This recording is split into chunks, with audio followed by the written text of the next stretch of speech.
আজকে আমরা স্টিফেন কোভির অসাধারণ একটা বই the 7 habits of highly effective people নিয়ে একটু গভীরভাবে আলোচনা করব। এটা ঠিক বই নয়, যেন একটা জীবন বদলানোর গাইডলাইন। ১৯৮৯ সালে বেরিয়েছিল, আর দেখুন এখনও কি ভীষণ প্রাসঙ্গিক। সারা বিশ্বে ৪ কোটিরও বেশি কপি বিক্রি হয়েছে। হ্যাঁ, মানে এর প্রভাবটা সত্যি অনেক নার। আর কবির মূল দর্শনটা ওই যে ভেতর থেকে বাইরের দিকে, মানে ইনসাইড আউট। ঠিক, মানে আগে নিজের ভেতরের দিকটা, মানে চরিত্র, নীতিবোধ, এগুলো ঠিক করতে হবে। বাইরের সাফল্য নাকি এমনি আসবে তখন। একদম। এটা কোনো শর্টকাট ফর্মুলা নয়।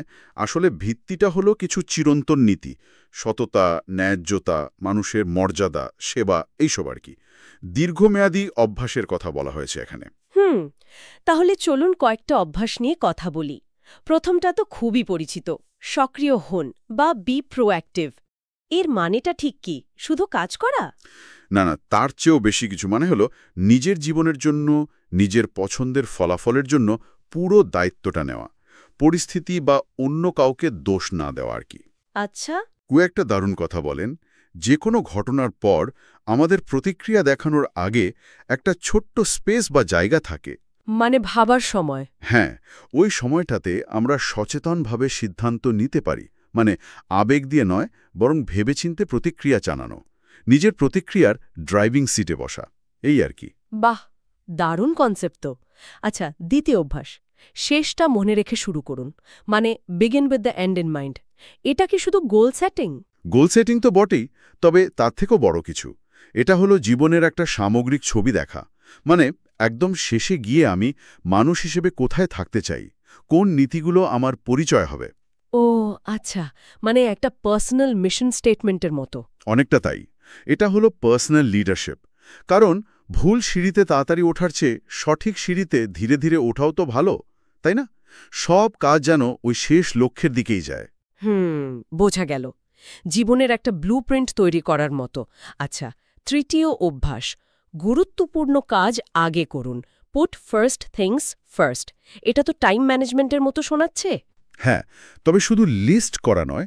কবির ওই যে বিখ্যাত টাইম ম্যানেজমেন্ট ম্যাট্রিক্স আছে না, কাজগুলোকে জরুরি আর গুরুত্বপূর্ণ এই দুই ভাগে ভাগ করা। হ্যাঁ হ্যাঁ, মনে পড়েছে, 4টে কোয়াড্রেন্ট। ঠিক, উনি সবচেয়ে বেশি জোর দিয়েছেন কোয়াড্রেন্ট 2 এর ওপর। মানে সেই কাজগুলো যা গুরুত্বপূর্ণ কিন্তু আপাত দৃষ্টিতে জরুরি নয়। যেমন? যেমন ধরুন, দীর্ঘমেয়াদী পরিকল্পনা করা, নতুন কিছু শেখা, সম্পর্ক তৈরি বা সেগুলোর যত্ন নেওয়া, নিজের স্বাস্থ্যের দিকে নজর দেওয়া, এগুলো আর কি। কিন্তু মুশকিল হলো, এই কাজগুলোই তো আমরা সবচেয়ে বেশি ফেলে রাখি, কারণ আর্জেন্ট কোনো চাপ থাকে না। ঠিক, এটাই হলো ফাঁদ। অথচ এই কোয়াড্রেন্ট 2 এর কাজগুলোই কিন্তু আমাদের দীর্ঘমেয়াদী সাফল্য, মানসিক শান্তি, মানে জীবনের গুণগত মান বাড়ায়। এই অভ্যাসের আসল কথা হলো জরুরি কিন্তু অগুরুত্বপূর্ণ কাজগুলোকে না বলতে শেখা, আর যা সত্যি গুরুত্বপূর্ণ তার জন্য সময় বার করা। আচ্ছা, তাহলে এই প্রথম 3টে অভ্যাস হলো নিজের ব্যক্তিগত জয়ের জন্য, পরেরগুলো তো মনে হয় সম্পর্কের ওপর। একদম। পরেরগুলো হলো পাবলিক ভিক্টরি বা আন্তঃব্যক্তিক সম্পর্কের অভ্যাস।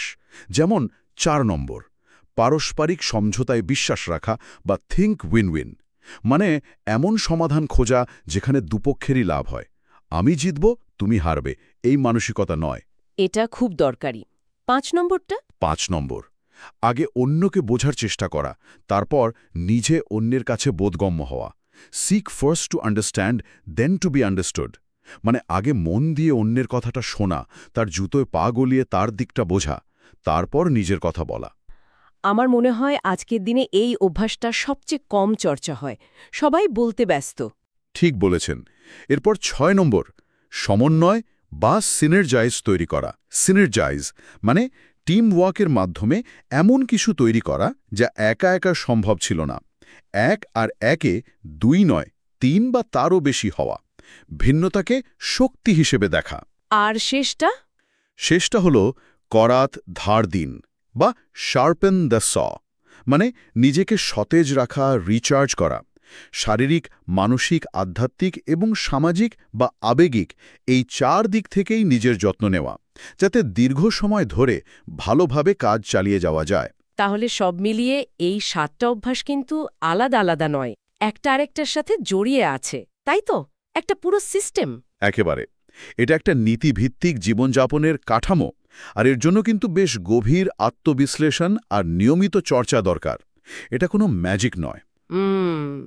ছাত্র, কর্পোরেট লিডার, উদ্যোক্তা বা ধরুন সাধারণ মানুষ যারা নিজেদের জীবনের নিয়ন্ত্রণ সত্যিই নিজেদের হাতে নিতে চান, তাদের জন্য এই বইটা অসাধারণ। এটা শুধু কার্যকারিতা বাড়ানোর কৌশল নয়, আসলে চরিত্র গঠনের মাধ্যমে দীর্ঘস্থায়ী সাফল্যের একটা পথ নির্দেশ।